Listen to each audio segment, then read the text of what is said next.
Hi, this is Dana with Novels Alive, and today I have New York Times bestseller, USA Today bestseller, Carolyn Sparks with me. So Carolyn, you write a series called Love at Stake, and it's paranormal, romance, and comedy. What a combination.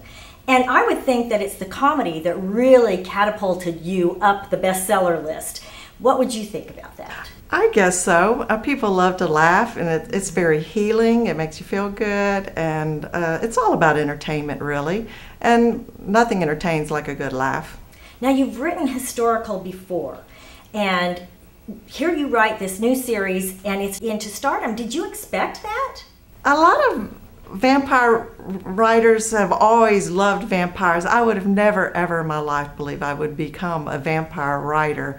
I was not hooked on them as a child. I was not hooked on horror. I grew up reading historicals, and I thought I would write historicals. But when my historical career bombed and paranormal was taking off, I thought, why not? I'll give it a try, because actually I consider my vampire heroes historical heroes. A lot of them are 500 years old or more, so they're still historical to me, but I get to put them in a modern world with a modern heroine, and that really does make for a lot of laughs when they're clashing, you know, the old world and the new world together. I'm sure. Now, you've got a new one that you have a fallen angel who is also an angel of death, so tell us about that.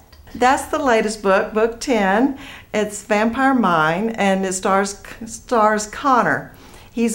He's known among all my readers as the grumpy vampire. For 10 books, they've been wondering, why is he so grumpy? Why is he opposed to love? And finally, in this book, they get to find out why. And it took a special heroine to crack him, because he was not going to fall in love with anybody, but he did fall for a fallen angel. And her name is Mariel. And yes, she's an angel of death. She's told as an angel to death which people to go pick up and take to heaven, and she has rebelled a few times. She was told to pick up some children. She didn't want to, so it was her third time, her third strike. She was out. They took off her wings and cast her down onto earth without her wings, and she's completely lost. She's never been in a human body before, and that did make for a lot of laughs, because she's trying to adjust to being a human. She doesn't know how to eat. She doesn't know how to use the restroom. She doesn't know anything. And Connor, who's this grumpy old guy, is like having to teach her how to adjust to the modern world. So how do you come up with these ideas? I know, like with my kids, they'll do or say something that inspires me to do something. Have your kids inspired you on any of these books? Definitely, definitely. Especially my daughter, my youngest. She was such a storyteller growing up, and at the time I had been a school teacher, and then she was my third child, so I stopped teaching, and when I was a full-time mom.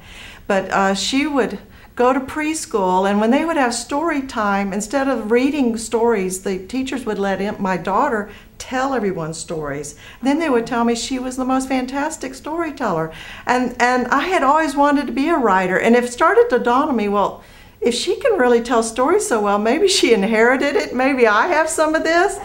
And so I thought, yeah, I'll give it a try. I'll go ahead and do it. So she actually did inspire me to get started. I hope she doesn't want royalties. No, I think she could be published on her own right. She finished her first book at the age of 16, wow. A 500-page one too. I mean, she's serious. She can really write.